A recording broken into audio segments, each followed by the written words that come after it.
faith stories, My now wife Chelsea was like, "Hey, you're coming to church with me on Sunday," and I was like, "All right, I've been looking at the Bible. Let's do this." fishing memories. When I first started, I was just fish, focus on the fish, focus on the fish. And I see the kid catch a fish, I'm like, good job, perfect, awesome. And then he goes up there and I'm like, we're catching slot snook. And this kid's up here going, oh, the breeze. I'm like, this is exactly what it's about. Meaningful conversations. You have to stay in the Word. You have to have a good support system. You have to know what the end goal is. You have to know who God is. Positivity. This is the Faith and Fishing Podcast. Your hosts, Cam Steele. If your identity is you're an angler, whenever you're not doing well in the water, that's whenever you can't be content. And Robert Randolph. And his timing is perfect. We might not always agree with it, and we might not always understand it at the moment. Bring you interviews with some amazing guests from the fishing community and discuss all things to do with fishing and their faith. Welcome to the faith.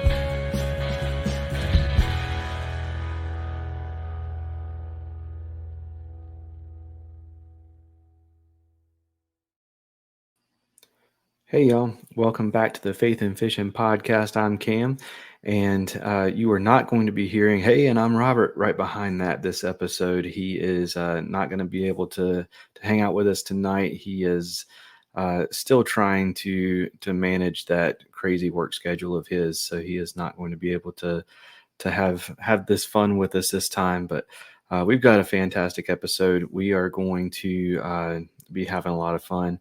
I don't really have a whole lot of housekeeping or announcements or anything like that to start us off. So we are going to thank a couple sponsors, and then we're going to dive into it. Mr. B Lure Company has every wired or skirted bait you could ask for, and they're made right here in the U.S. with high-quality components like Gamakatsu and owner hooks, and hand-tied skirts in more colors than you can fit in your tackle box, including the Battle Shack color, which sends 30% of the proceeds to the Wounded Warrior Project. Check out their line of classics like Arctic jigs, swim jigs, and spinner baits, and new favorites like underspins, underswims, and some of the most unique bladed jigs on the market.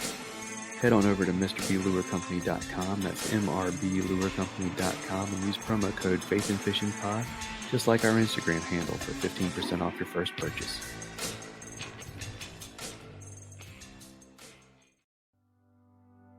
Get Outdoors Pedal and Paddle is one of the largest canoe, kayak, and cycling retailers in the Southeast, with a huge selection of kayaks, canoes, bikes, and all the accessories needed to experience paddling and cycling comfortably and safely.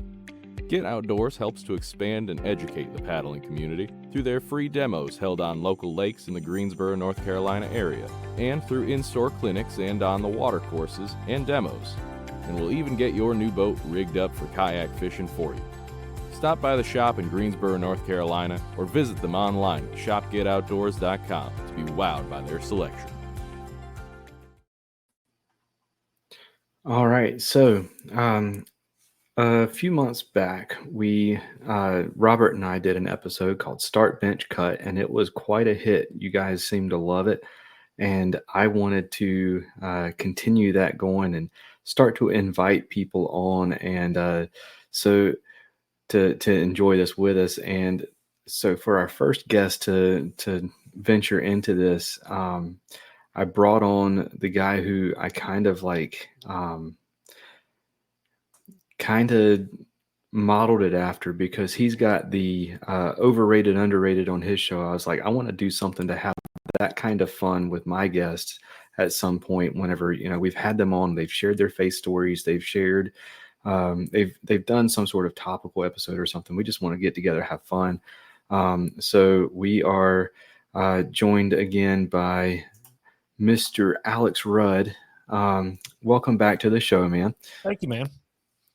So we were talking a little bit about it before we got started, but just kind of the premise of Start Bench Cut. I'm going to give you three topics, or not three topics, but three things in a category, and we are going to rank them start, bench, cut.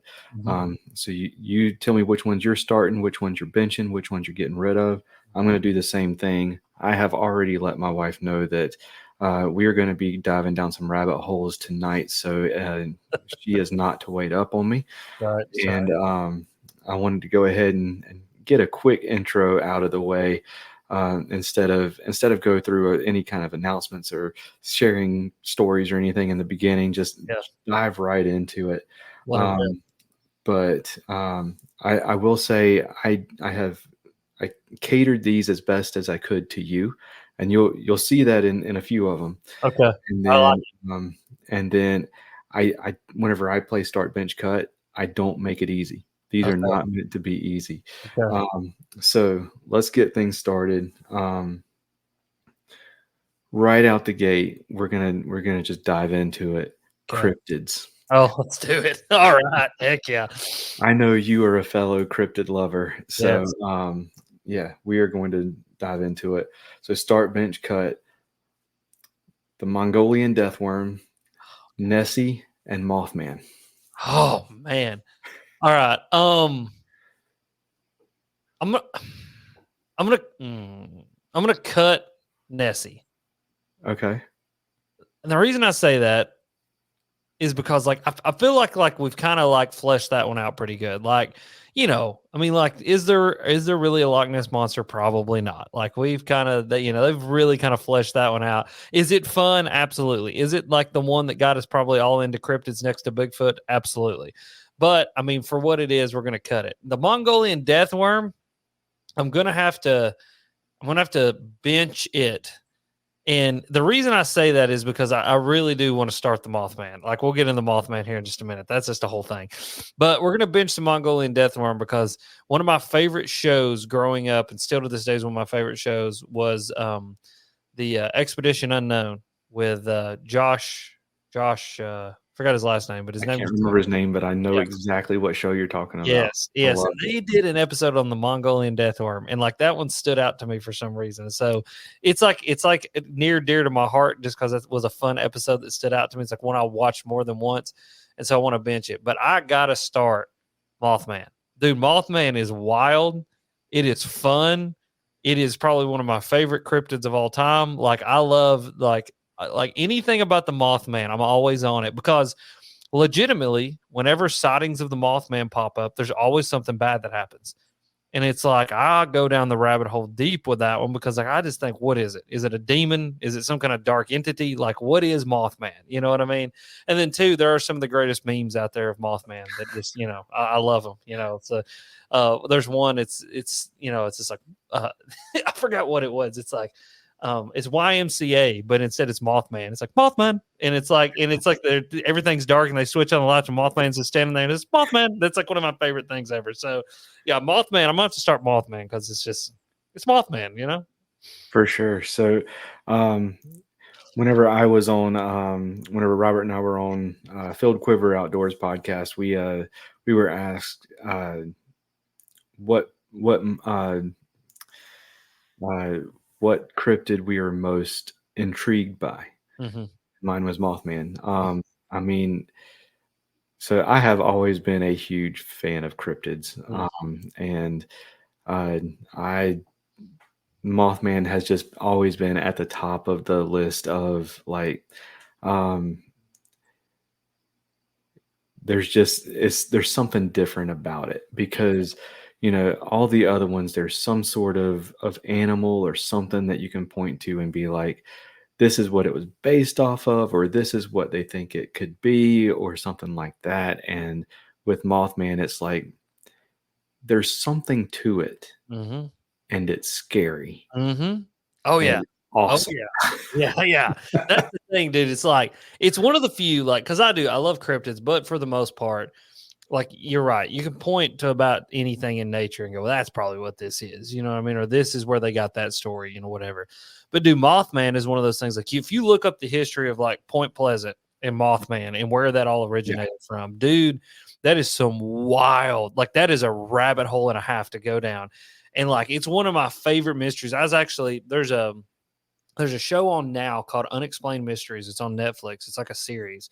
And they only put out like 2 or 3 episodes at a time. But every time they put out episodes, I'm watching them. And I watched one with my wife, Bethany. and we watched the Mothman one, and like we got done with that one, and she was like, I just don't even understand. I'm like, I know Mothman's crazy. And she was like, after that, she was like, Mothman's the deal. And I'm like, I told you, Mothman is the deal. That's like the cryptid if you're going to be into one.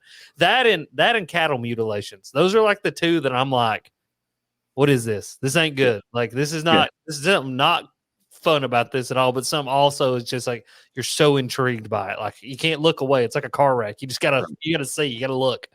Yeah, for sure. So for me, Mothman got started as well, for all the same reasons as you. And then, so I was going to go your route whenever I first thought of this question. Yeah. But I ended up benching Nessie because one, it is the classic cryptid. But I don't know if you're familiar with the cryptid factor. Okay. So the podcast with Reese Darby and Dan Schreiber.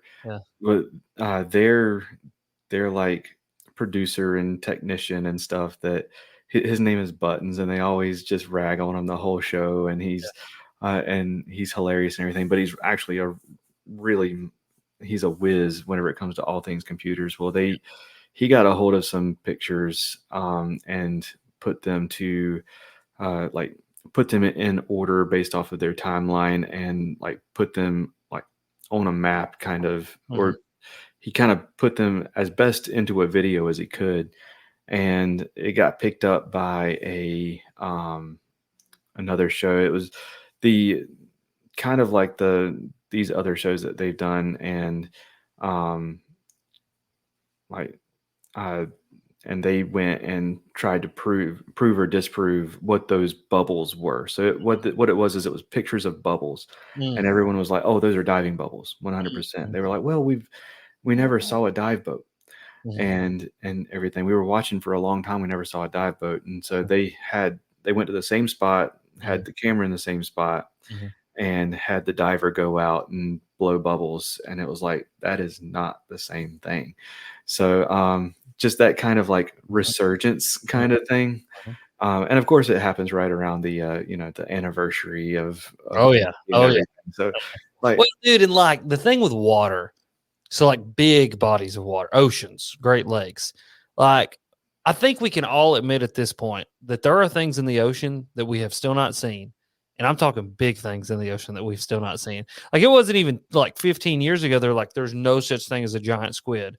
Now there's like 35-foot squids that have washed up on the beach. And like, you've got sperm whales that come up and they have suction cut marks on the side of their body that are the size of dinner plates. And you're like, oh, so we were wrong about that. And like, dude, there's no telling what's out there, what's swimming around that we don't see. Because like, they'll tag orcas and then they just like disappear, never to be seen again. They have no idea where they went, where they go. I mean, and dude, if you can lose an orca, you can lose anything out there. You know what I mean? So yeah, dude, the whole thing with water, like I have to agree. The water is one of those things. It's just like, it's truly the deepest mystery probably on earth, to be like, no pun intended. It's the deepest mystery on earth. And I will say, benching or cutting the Mongolian deathworm hurt. Yeah, but I had to give Nessie her due. That's right. I like it. But I couldn't bring you on and leave hominids out. So hominid cryptids get their own category. So we are going to do. There you go. Yes, sir. We're going to do Bigfoot slash Sasquatch, obviously, Yeti, and the Yowie. Okay. So I'm going to cut the Yowie. And the only reason I say that is because Australia's big, but it's not that big. And it's waterlocked. So if that thing was there, they'd probably find it. I mean, and they got enough weird crap down there. And they don't need a 9-foot tall Bigfoot. They got kangaroos. They got all kinds of weird things down there. They got every dangerous snake on planet Earth.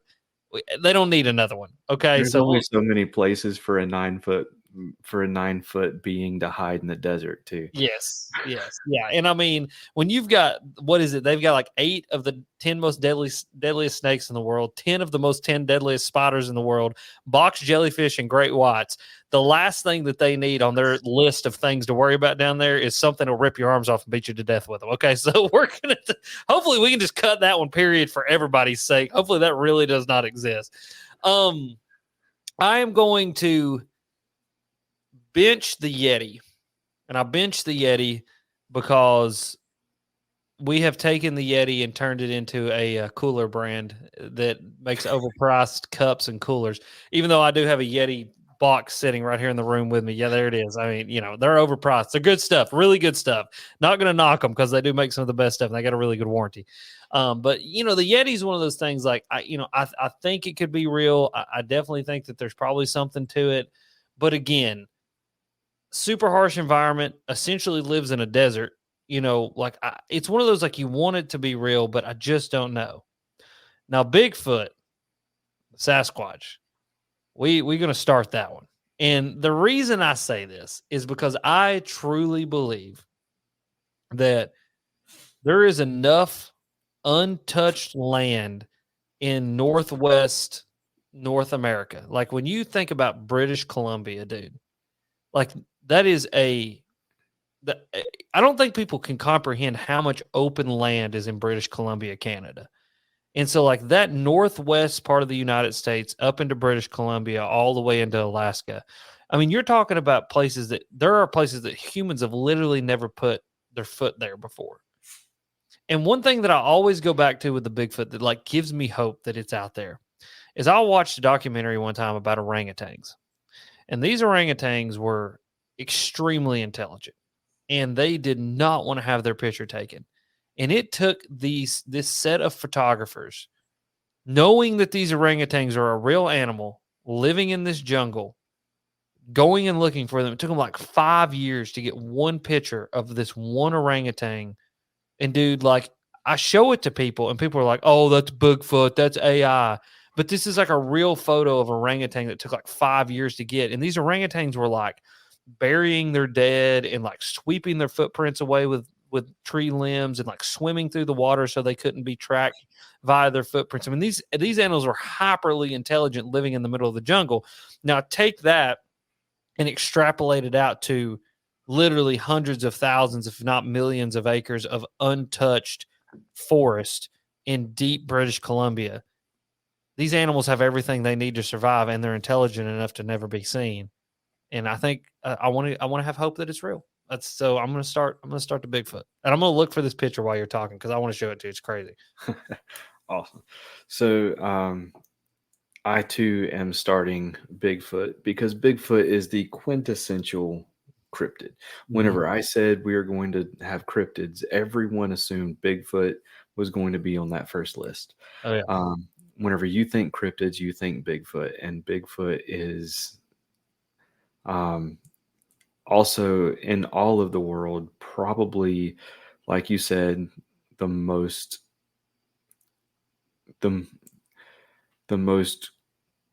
likely of the ones that have not been. So here it is. Look at this, bro. What does that look like? What does that look like? Oh man, there's Sasquatch. I mean, that is a real animal. That has not been doctored. That is not AI. That is a real animal that we know that exists. And I mean, like, dude, that's Bigfoot. For sure. Crazy. Yeah. Now I will say that I don't think that Bigfoot is as big as we make him out to be and stuff. Yeah. I don't think there's a 10-foot monkey or ape, like great ape, running around. But I do. There has at least at some point been something like that. Giant ape running around. Yeah, I mean, that's the thing too, is they're in the fossil record. We have Gigantopithecus, which were in North America at one point. They crossed the Barren Land Bridge, and they were here. And so they were here. They were a real creature. I think that's one thing people don't understand either. I think they think like Bigfoot is not real. It has never been real. No, what we would consider a Bigfoot and something that Native Americans may have interacted with is a Gigantopithecus. And so that blows my mind to think about that too, but that's neither here nor there. That's cool. Yeah, for sure. And so, but like, there's also the thing with Bigfoot is there's so many like versions depending on where you are. You've got like skunk ape. Mhm. You've got there's the one in the Appalachians. There's the one in the Rockies. There's the one up in the like northwest area that you're talking about. Like it's so spread out, and there's so many different kinds of stories. I know I can't remember what podcast it was on. I can't remember if it was on yours or Bass and Brews or what, but the one that you told about, I think it was your dad out in the middle of the swamp. Yep. It not in the swamp. It gave me chills. That was on Norris Lake here in Tennessee, fishing at night. Yeah, dude. And my dad, like, he was not a dude. He was not a dude to like make stuff up. And I mean, even that, dude, I watched him get cold chills while he was telling me that story. Like, it's wild, bro. And did you ever hear me tell you about the connection to that I found years and years later after he told me that story with the Bigfoot podcast thing? Yes. Yes. So that was on that same interview you were talking about. I want to say it was Bass and Brews, but yeah, because y'all did a episode like pretty much devoted to Bigfoot at one point. Yeah. Dude.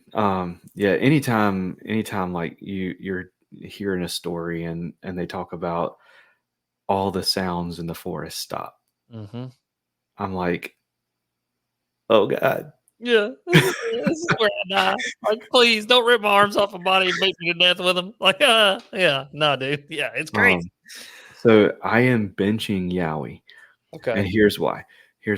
So all of the stuff that you said was absolutely right. Yeah.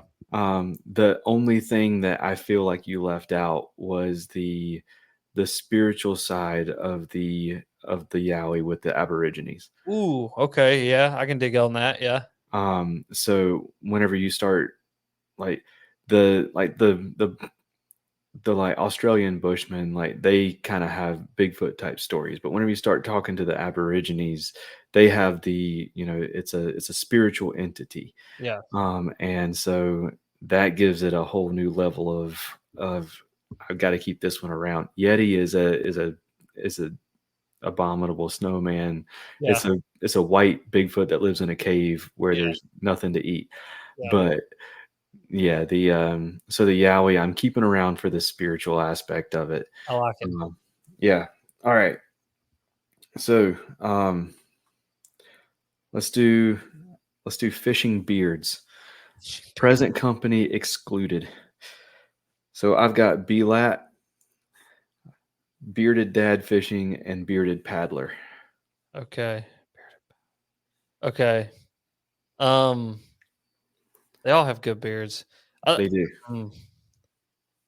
Yeah, I'm gonna have to. I guess we'll have to cut bearded paddler. His is a little thin. His a little thin. Might need to shape it up a little bit.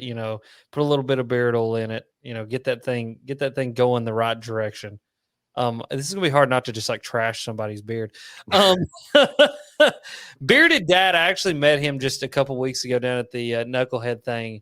I'm gonna have to bench him. He's got a good big beard. He's got a big beard. Like, he's got a lot of beard. You know what I mean? Like, and it's a lot of beard that I feel like if he tamed it in a little bit, got a little bit of trimming done to it, it'd look real, real good. And then I think we're gonna start Brian Latimer because he has a good thick. I mean, he's a black man. A black man's beard is like some of the most epic beard that you'll ever see. I've always like said that, you know what I mean? And like, I love his beard. Like, and so it's a good beard. And so I'm gonna start his beard. That's kind of, I guess where I'm at. I mean, you could say the same thing about my beard. I mean, my poor beard right now, it needs a little bit of a trim, needs some beard oil in it for sure, and a good combing, but here we are. You know what I mean? Right. Yeah. So, for me, I'm starting B-Lat too. Just because, I mean, he's got those clean lines, and that, like, it's an impressive beard, and it's a clean very well shapen beard. I am actually going to bench bearded paddler because I have always liked the shape, like that shape of beard. He's got that kind of like wizard beard shape to it. Wizard beard. I like it. I like it. Yeah, no, I dig it. Wizard beard. That's pretty good. That's funny. So, like I said, these are meant to be difficult. So whenever I cut Bearded Dad fishing, it's not because he doesn't have a good beard. It's because like he just got edged out a little bit. Like yeah. All right, so let's talk fishing pics. Okay. So the pictures that people have of fishing. So I've got the upshot. So like you're trying to avoid showing the background because you're practicing for a tournament. So it's like your chin and the sky, and the fish in the sky. I've got the live well shot. So you're holding all of your fish up at the end of the day. Okay. Out of the live well, and then the long arm. Long arm. Okay.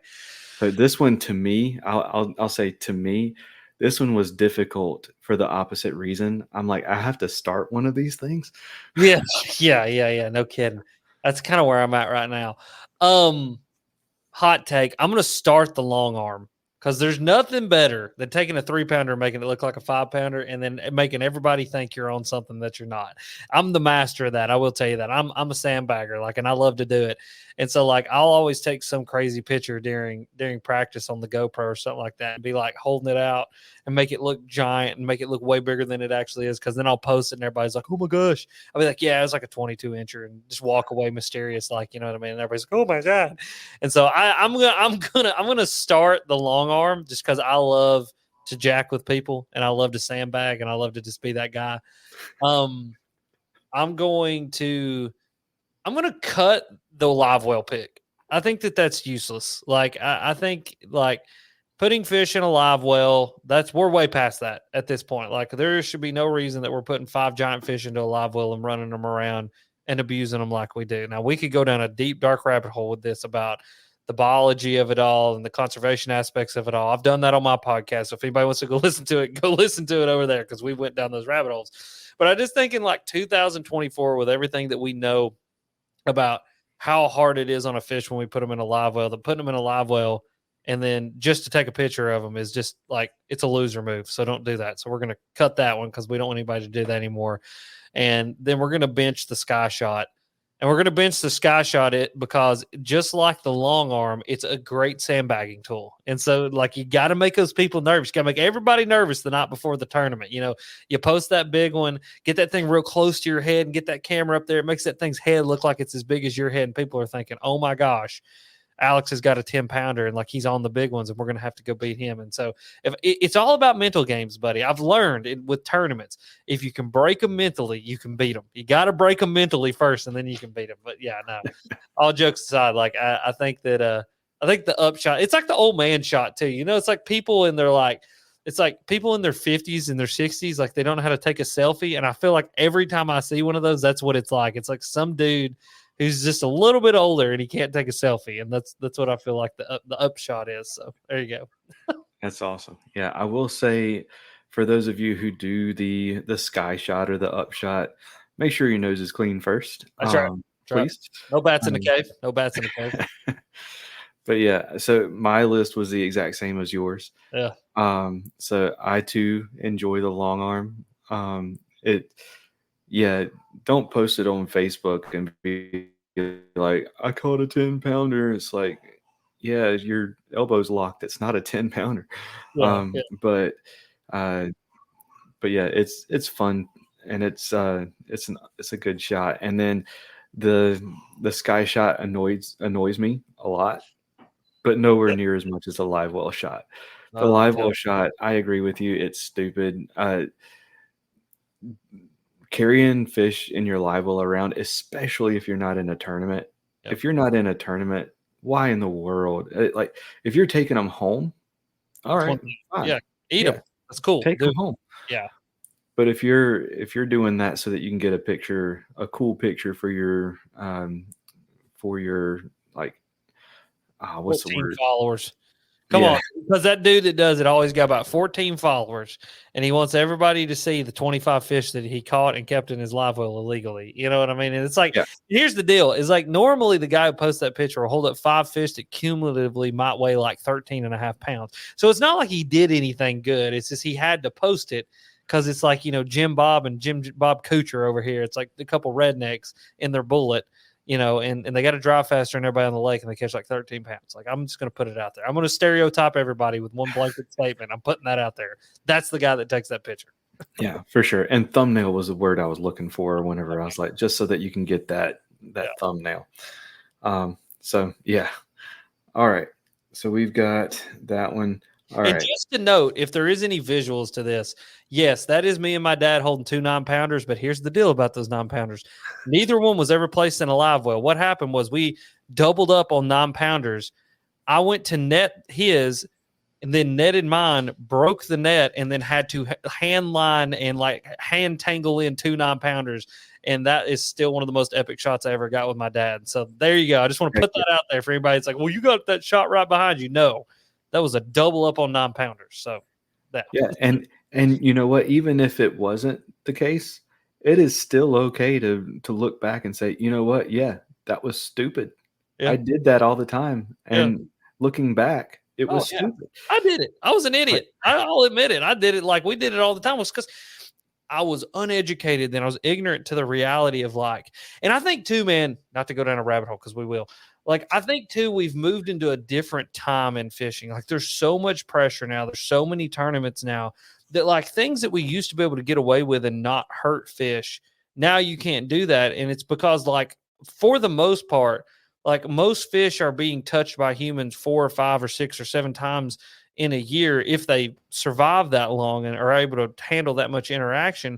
Whereas, dude, 10 years ago, a fish might be caught once or twice, hell, in its lifetime. You know what I mean? And so I just think we've moved into a different era of pressure on fish. And there's a lot of people who disagree with me about that. A lot of really smart people that I respect a whole bunch, but I also think that a lot of those people are looking at very biased data sets, and that too, we don't have enough data on it. And the people who are wanting to do the hard science to collect that data are being criticized because it doesn't fit with the narrative of pro bass fishing and keeping 5 fish and catch, weigh, release, and this whole stigma and almost cult-like following that catch, weigh, and release of everything has grown into over the past 30 years. That was a rabbit hole. That was my soapbox. I'm done. Let's keep going with start, bench, cut. So, all right, let's do bass fishing podcasts. All right, so we've got Tackle Talk, Serious Angler, Bass Talk Live. Okay, cut Serious Angler. Their podcast is terrible. Bailey makes a horrible podcast. I would never listen to it ever in my life. If you do, your ears will probably bleed. Your children will cry, and your dog will pass away unexpectedly from a heart attack. We're gonna start the Tackle Talk podcast because it's probably one of the best. It's probably the most popular fishing podcast out there right now. Bar none. There's nobody else that's competing with the Tackle Talk podcast. They're just not. From an analytics standpoint, from just, what he's been able to do and grow that thing into is absolutely fascinating, even to me. And so we got to do that. And what was the last one? Bass Talk Live. Bass Talk Live. Bass Talk Live. Bass Talk Live. What's that one? I don't think I've ever heard that one. So that was, that one is, what is his name? Pangrack? Okay. Yeah. I don't know. I guess bench it so I can pull it out and listen to it sometime, because I've never consumed that show or that podcast much. But my thing is, I'm not super into pro fishing, and so I'm just don't really ever care what pro fishermen are saying. I don't mean that in a bad way. I just mean that it's the reality of it. And so I just don't pay attention to pro fishing a lot, and so I think that's just one that I may have listened to here, there, in between, and just never really liked it or didn't really get my interest. It doesn't mean it's bad. It just means it's not my cup of tea. Also, I don't listen to fishing podcasts much. I'm more like a Joe Rogan and, that kind of podcast dude. I love to I don't consume fishing media much either. Like that's a weird thing to say because like this is my job and I get to make fishing videos and podcasts for a living. But like I'm the dude who's over here. Like when I turn on YouTube, I'm watching like Bryson DeChambeau and stuff like that. And then like when I listen to a podcast, it's like Sean Ryan and Joe Rogan and just trying to learn as much as I can. Or I'm listening to an audiobook. I'm a big audiobook fanatic. Like everything from science fiction to history to all kinds of stuff. So yeah, that's I guess that's my rating for those. Heck yeah.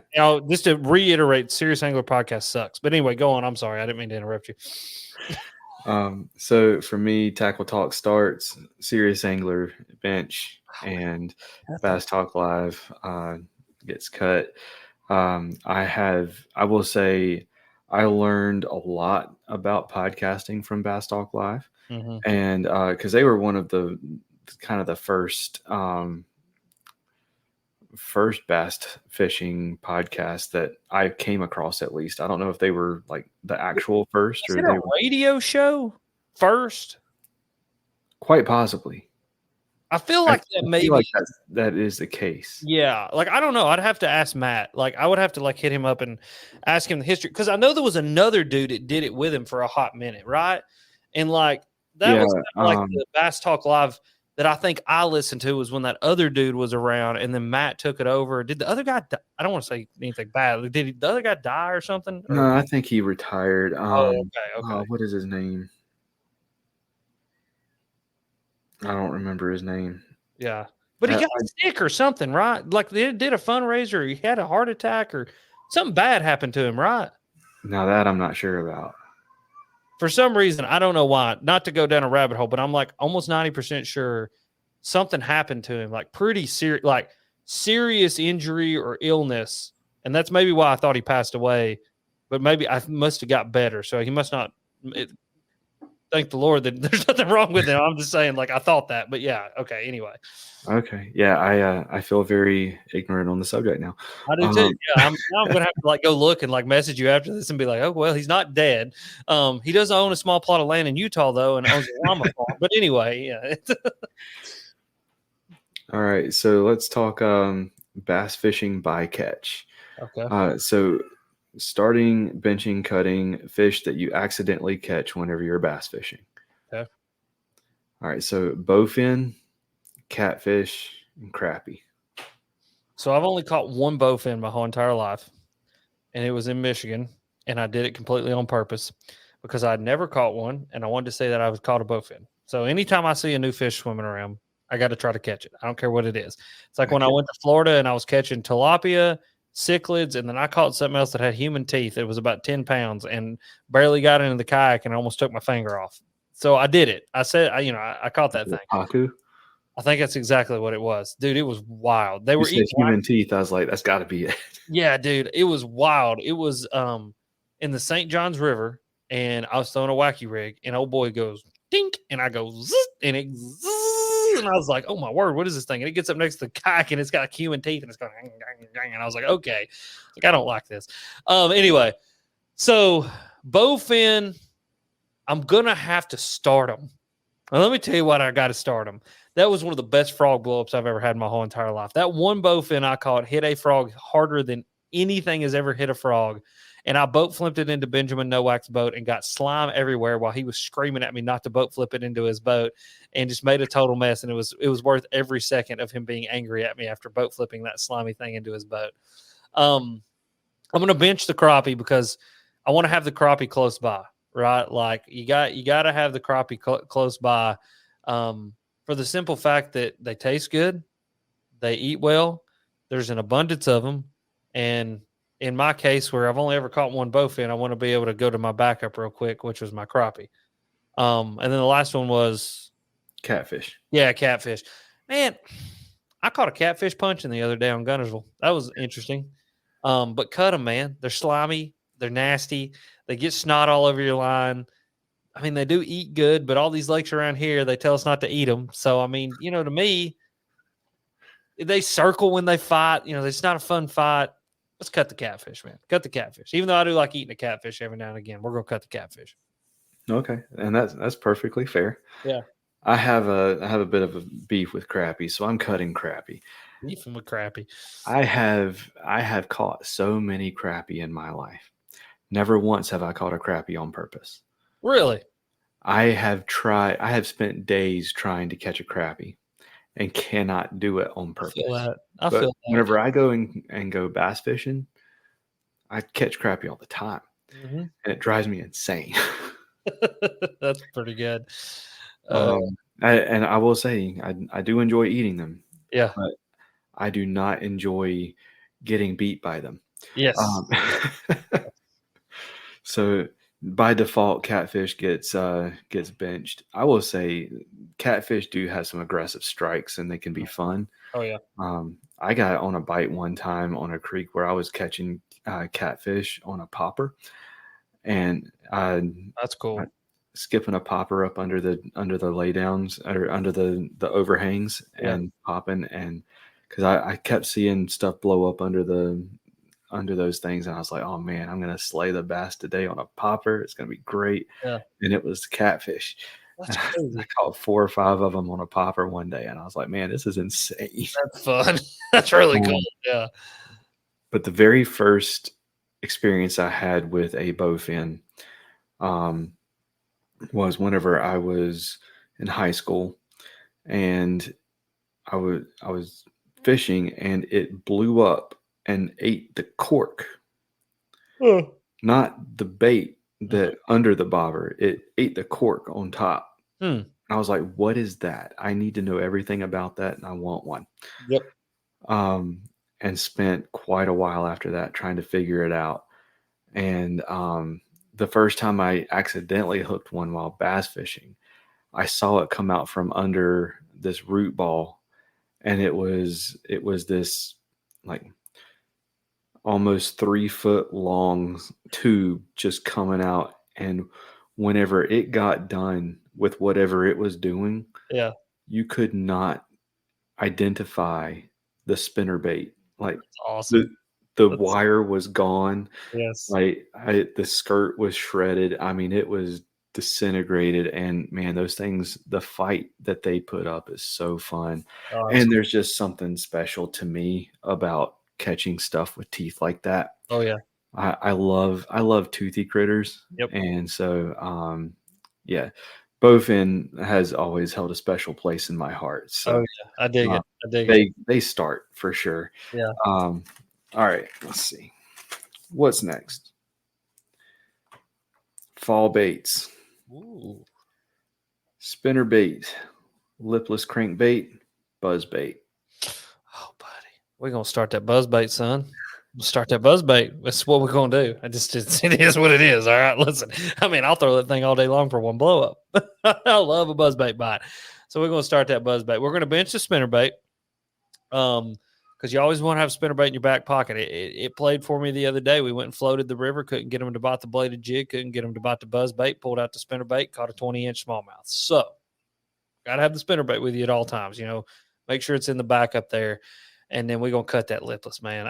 Listen, I'm just not a big lipless guy, and I know I need to be. I mean, I've caught a bunch of fish on a lipless, but it's not like a confidence lure for me.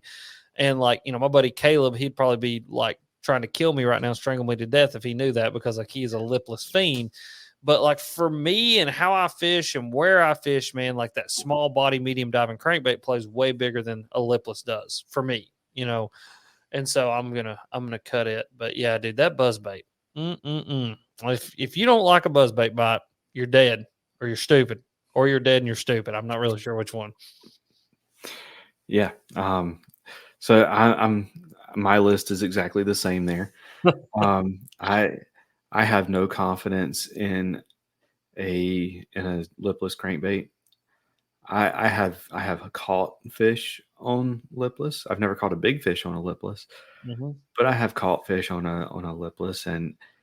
But the thing that annoys me the most about a lipless is the people who swear by them this time of year, because like they'll say, oh, you gotta throw a rattle trap this time of year. It's like, man, I don't have much confidence in that. I've never done well. It's like, well, there's not a wrong way to fish it. You just fish it. or they'll say, "Here, tie this on and hold on." Yeah. Like, Yeah. do I get to cast it? Yeah. No, you sit there and look at it, and the fish swim up and they grab it. Yeah, no. I've been in boats with dudes and they're like wrecking them on a lipless. I can't get one to bite it. I tie on a square bill, I start catching fish. I mean, I'm right there with you, dude. I don't know if it's me. I don't know if it's the bait. I don't know what it is, but if it's got a bill on it, I'm good. If it doesn't, you know? Yeah, agreed. All right. And fall techniques. This one's hard. Okay. This one is hard. Okay. Punching, frogging, cranking. Buddy, listen now. Don't do me like that. All right. I mean, I can't be cutting none of those. Ain't a one of them I can cut. Ain't a one of them I can cut. Man, you're hurting my soul tonight. Even the Lord don't like this question. Hot take. Okay, hot take. Real hot. Real. I mean, like hot. The hottest take you're probably gonna hear. I'm gonna cut frog fishing. Let me tell you why. Because here where I'm at in East Tennessee, our frog fishing ability, as far as like fall grass frog fishing, like where you're fishing matted vegetation, is about that big. Where I can fish a frog in open water all summer long, in the spring, into the fall, like around overhangs, under docks, doing all that kind of stuff, is about that big. And so, like frog fishing in the fall, like that traditional frog fishing in the fall that people think about, I have way more success fishing at open water and fishing. Like, I mean, I just put that Gunnersville video out. Even there, I'm on a lake where it's like you should be in a matted vegetation catching them on frog. And where do I catch them? Open water up on the bank. And so, like, that traditional fall frog fishing bite, just it doesn't play for me huge where I'm at. Now I have to go travel there. I have to travel to Gunnersville, Chickamauga, Nickajack to be able to get on that bite really good. Now, do I absolutely love it? And would I do it 365 days a year if I could? Absolutely. But we're going to cut it as far as like a fall fishing technique, because I use it way more than a fall fishing technique. I'm going to bench the crankbait or cranking. And the reason I say that is because, to me, again, just like the frog, we're talking about a narrow band right here. Late fall and then winter, spring. That's where all my cranking takes place. But there is this nice little winter, or late fall, early winter, shallow water crankbait, square bill-ish bite that we can get on that's absolutely phenomenal. But it's hit or miss. It either happens or it doesn't. And you know, it is what it is. Now I'm gonna start punching. Because, buddy, if you don't like hearing that braid singing, playing that violin with that 7-Eleven heavy punching rod, again, you're either stupid or dead and stupid. I'm not really sure which one it is. And, I mean, dude, that is one of the funnest bites. And as far as, like, a fall fishing technique and a time when that, like, only works around here is, like, that fall time. Like, right now, a little bit earlier, you know, like in October, all throughout November until it gets too cold and all the grass dies, dude. That is such a great way to go and catch giant fish out of the grass.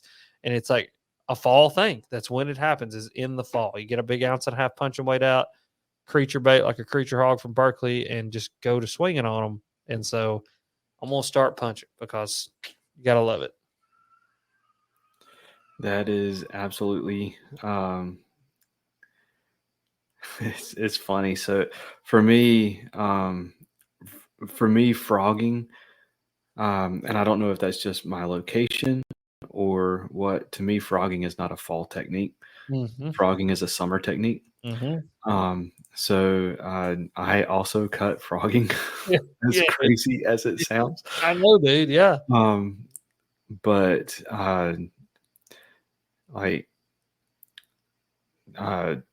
I started crankbait or cranking because I cannot remember the last time I went bass fishing that I did not have a crankbait in the water at least 40% of the time. Mm-hmm. I really like, that's my bread and butter. That's my bread and butter. Yep. And then so this year I started getting into punching. Mm-hmm. Last weekend, so what you were talking about, the bite, there's something special about a punching bite. Oh, dude, I'm telling you. I was punching last weekend, and I hit a spot. I was like, oh man, this is a spot. This is a spot. No, no. Oh man, he's not there. And I went and I switched hands and I went to adjust myself with my paddle. Yeah. And like, luckily I was in really thick vegetation. Yeah. And in my kayak, so I was real low to the water. I literally had a fish pull the rod out of my hand. Oh, dude. I was not ready for it. Oh, yeah. I mean, They will ring that bell, son. Like, yes, there is something that is one of the most violent bites. Like, I actually posted it on Instagram, and I got a video coming out. And I want to drop the video this weekend, but I've spent a couple days on Gunnersville and got on a really good punching bite. But I flip in there and you literally see the lines going through, and then like, dude, I'm not kidding you, 6 inches of slack gets knocked into the line almost so much that it almost loops around the reel. Like you can see it, like and loops back, and it's where that fish just, I mean, knocked the crap out of it, and I jack its face. It's awesome. But yeah, dude, that bite, it's addicting. It's like one of the best bites in bass fishing. Absolutely. And being able to have that bite and still be able to like swing for the fences on the hook set. Oh yeah. Gosh, man. Everybody. Fat son. It's so much fun. Heck yeah. All right. Well, let's finish out with a faith related one. Yeah. So let's do gospel books from the Bible. Gospel book. Okay. We've got John, Luke, and Mark. John, Luke, and Mark. That's hard, bud. I can't cut a book of the Bible, bro. I mean, listen. I mean, it was one thing with frog fishing, but I don't know if we could be cutting a book of the Bible. Like we cut Enoch, but I don't know if that was a good idea or not. But here we are. What are we, the Catholic Church? That was a joke. Not really. Let's so John, Luke, or Mark. God, dude, there's such good stuff in every single one of them. I'm gonna cut Mark. I know that's rough. But we're gonna cut Mark. Simply because I've read the book of Mark quite a bit. And there's a lot of good stuff in the book of Mark.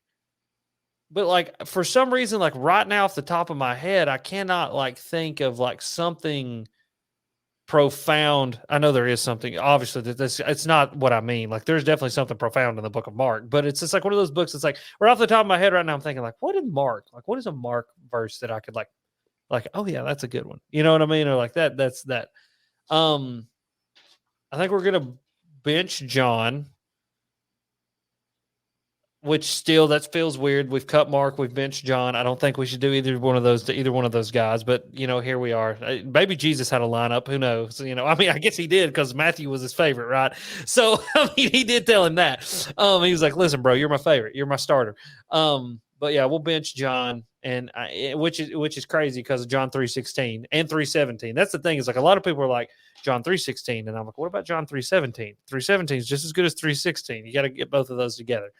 And then, dude, I'm going to start Luke. I love the book of Luke, dude. That is a fire book. Like there's so much going on there. I mean, like, and the thing is you get the book of Luke and then you get the book of Acts, and like both of those, it's more narrative style. You know what I mean? And like, there's something about that book that always stands out to me because of the way that it's written. You know what I mean? Like, whereas as the rest of the Gospels are very broken up, like it's like Jesus did this thing, Jesus did this thing, Jesus did this thing, and you're like, okay, well, hold on a second, how many weeks apart were these two things? So it's like in one instance he's healing a woman, and then another instance he's fighting with the Pharisees about something. You know what I mean?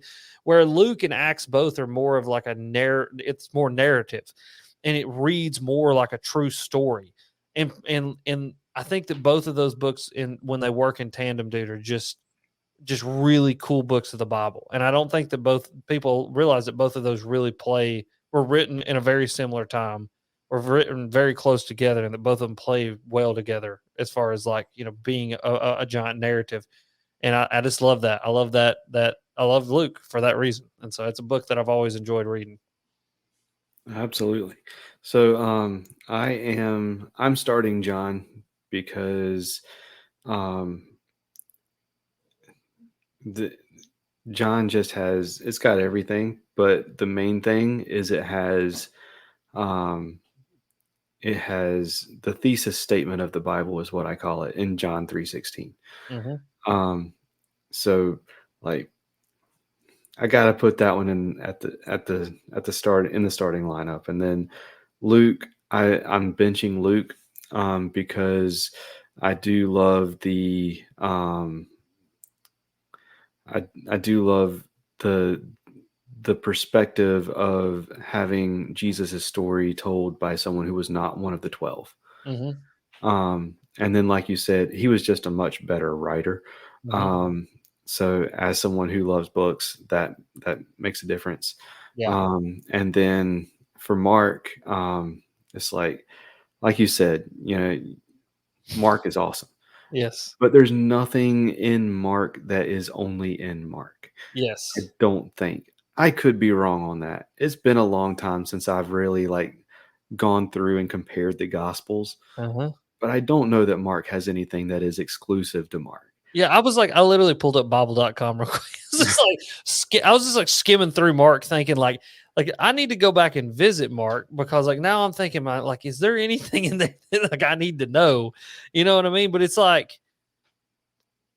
I mean, there's really so it's the beginning of so it's Jesus' public ministry in Galilee, from Galilee to Jerusalem, the last week nearing Jerusalem, the resurrection, and then the appearance in the ascension, which, I mean, yeah, you get that with the other ones too. You know what I mean? So it's just interesting. I need to just go back and reread it just so that I can, I don't know, get a better feel for it. Maybe poor Mark was just uneventful. I mean, it was very eventful. I mean, it was the saving of the entire known universe, through the man who is Jesus. But maybe it was uneventful to me for some reason. I don't know.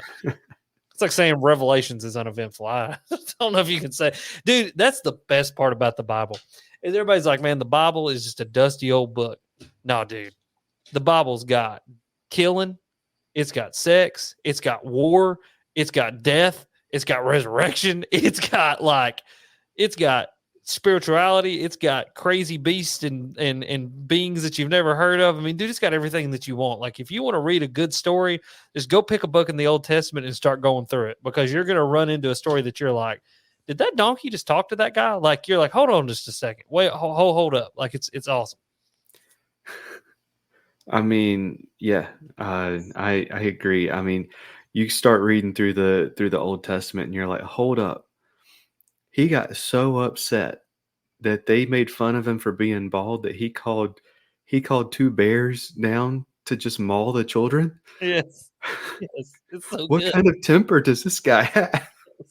It's epic, man. I'm telling you, dude. I love it. The Old Testament to me is it is just, every time I read it, even stories I've read 1,000 times, I reread through it and I'm just like, man, King David gone and saw some woman naked on a I mean, think about this. It ain't nobody talks about the Bible like this, and I wish they would. But it's like King David sees a woman naked on a roof across from him and goes, I want that so bad that I'm willing to kill this lady's husband, one of my friends, in order to try to do that, and then does it. And then God still looks at him and goes, hey, you're a man after my own heart. And I'm sitting here going, okay, well, I'm doing pretty good then. I think God loves me because I've not killed any man's wife that I saw her naked on her roof across the street. So we're doing good. We're doing pretty good right now. Awesome. All right. Well, we're gonna head over to what's your favorite now. Okay. So we are going to get that started right after this. Few things ruin your day on the water as bad as losing gear. But with the retrieval devices for fishing rods, action cams, bow fishing bows, and more from Savior Outdoors, you don't have to let dropping your stuff ruin your day because you can get it back. The pressure-sensitive filter keeps water from rain and quick dips in the water out, but it lets water in when your gear goes overboard to release a float attached to your gear by 60 feet of line so you can get it back. Go to SaviorOutdoors.com to learn more and try some for yourself, and use promo code FNFP15 to save 15% on your order. That's SaviorOutdoors.com and promo code FNFP15.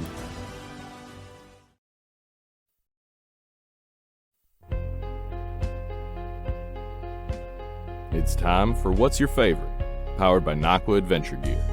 Power that fits in the palm of your hand.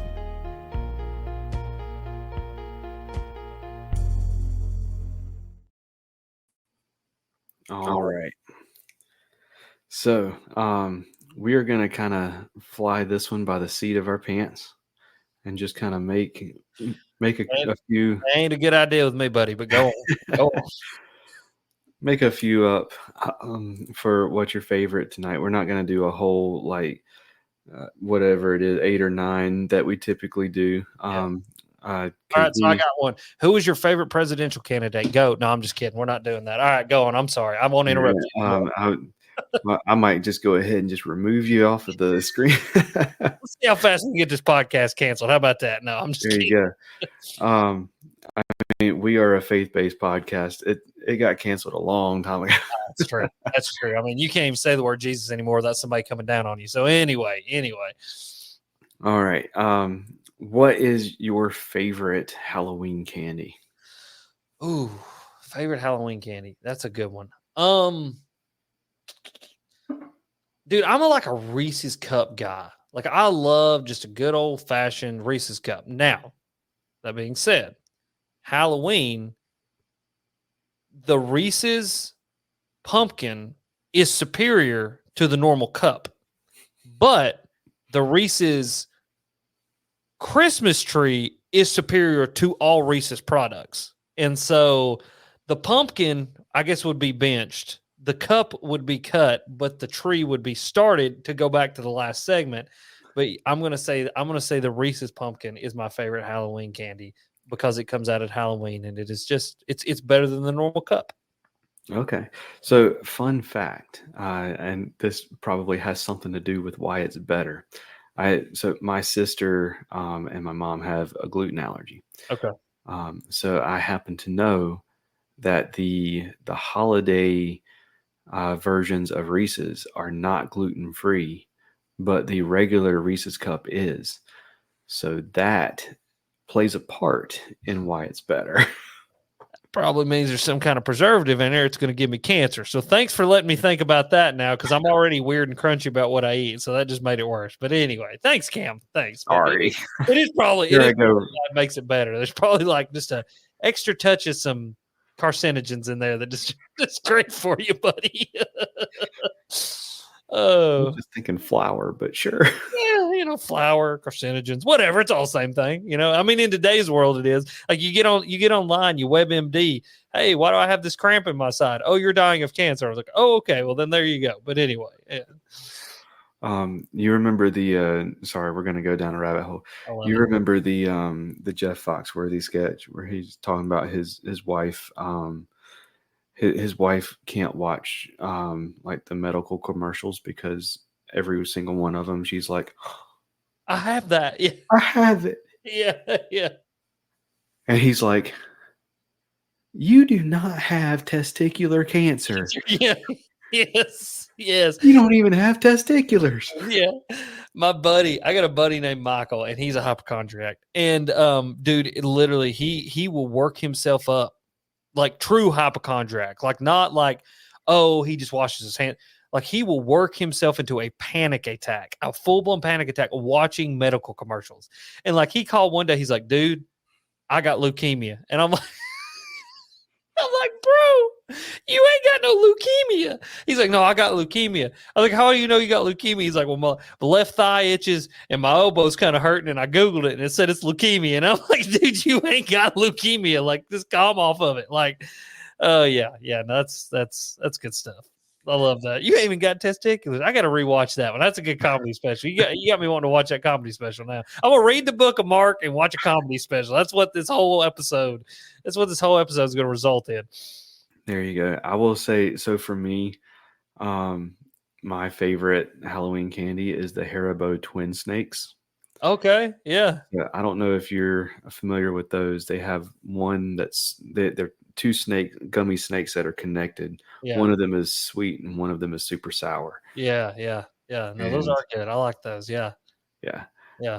That's my jam right there. I love it. And then we talked a lot about, kind of fall stuff, in terms of fishing.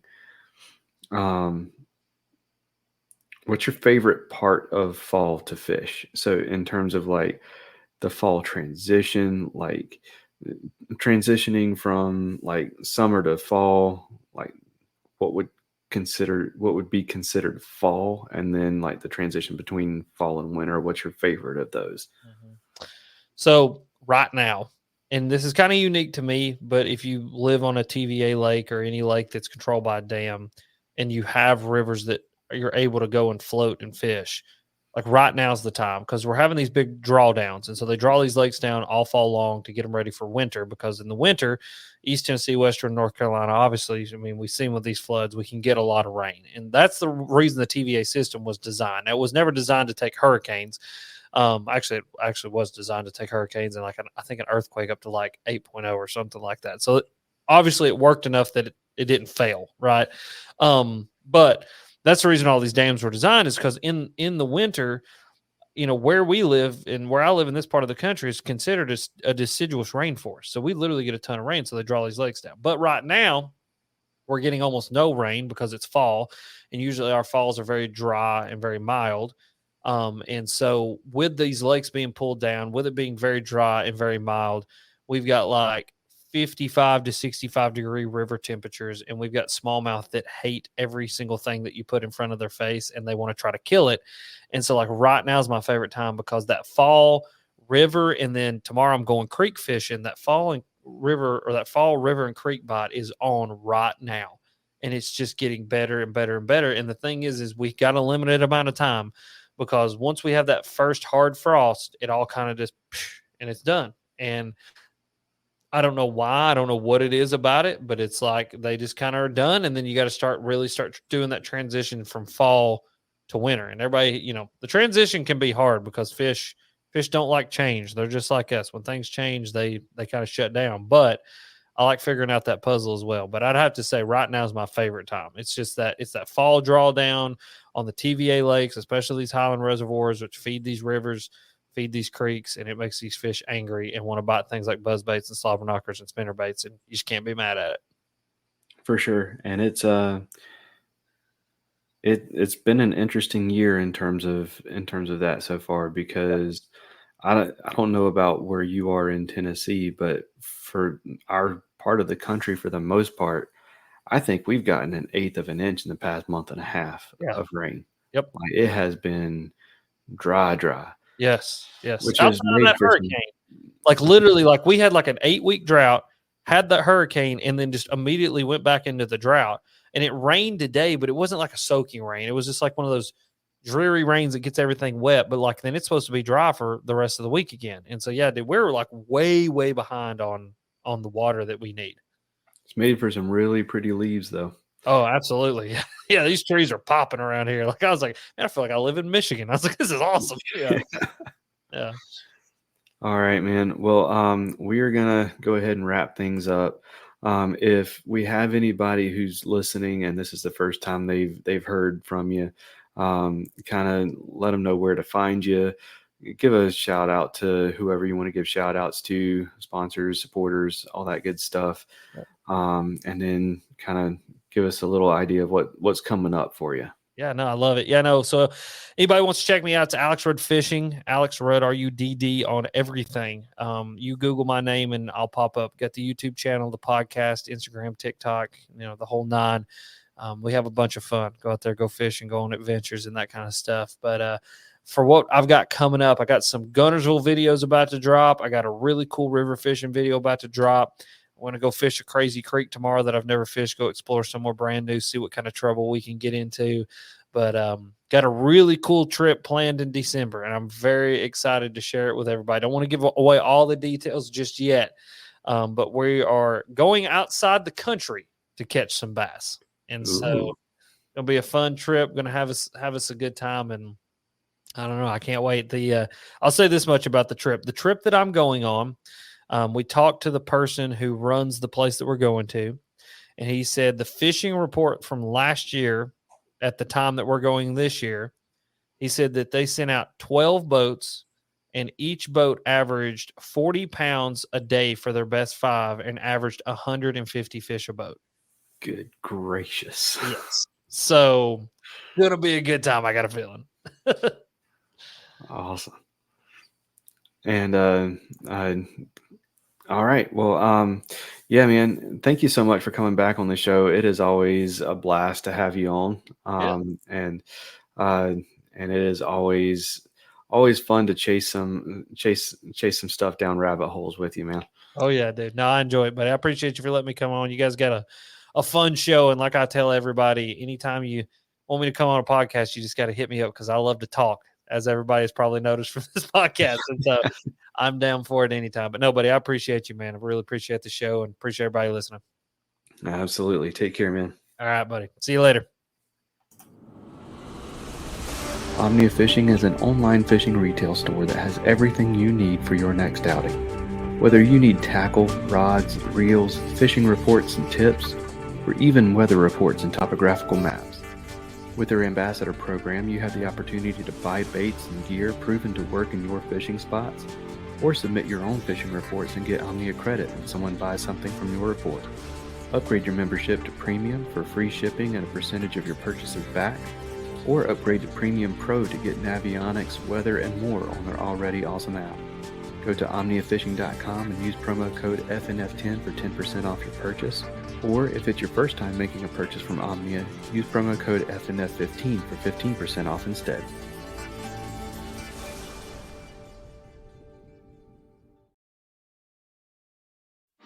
If finesse fishing is your comfort zone, something you want to learn better this year, or just something you like to tie on as a Hail Mary pass, Jade's Jigs has everything you need and more, and it's all eco-friendly and lead-free. With an awesome selection of baits and colors, they've got a variety of techniques covered for you. Finesse jigs, underspins, Nico weights, Ned rigs, and more are all waiting for you at jadesjigs.com. And while you're there, use promo code FNF10 for 10% off your purchase. That's jadesjigs.com and promo code FNF10 for 10% off. All right, another huge thank you to Alex for coming on the show and having some fun with us, talking cryptids and some other fun stuff. I'll leave all of his links in the show notes for you so that you can find him and subscribe and all that good stuff so you don't miss any of his content. I am going to pray and then we'll close it out.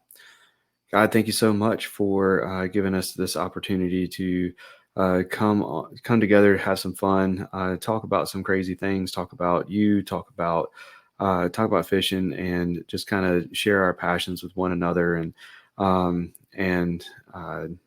just build relationships and give the listener something to really enjoy as well.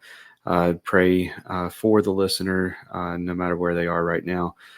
Pray that you are meeting them and giving them what they need through this podcast, and pray that you put on a show in their lives and put on a show in and through this podcast and in and through Alex. Thank you for Alex and what he means to so many and what he does with his platform. And pray that you continue to bless this podcast and bless the listener and bless Alex. God, we thank you, and it's in Jesus' name we pray. Amen. All right, that's going to do it for this episode, y'all. Y'all take care, and God bless.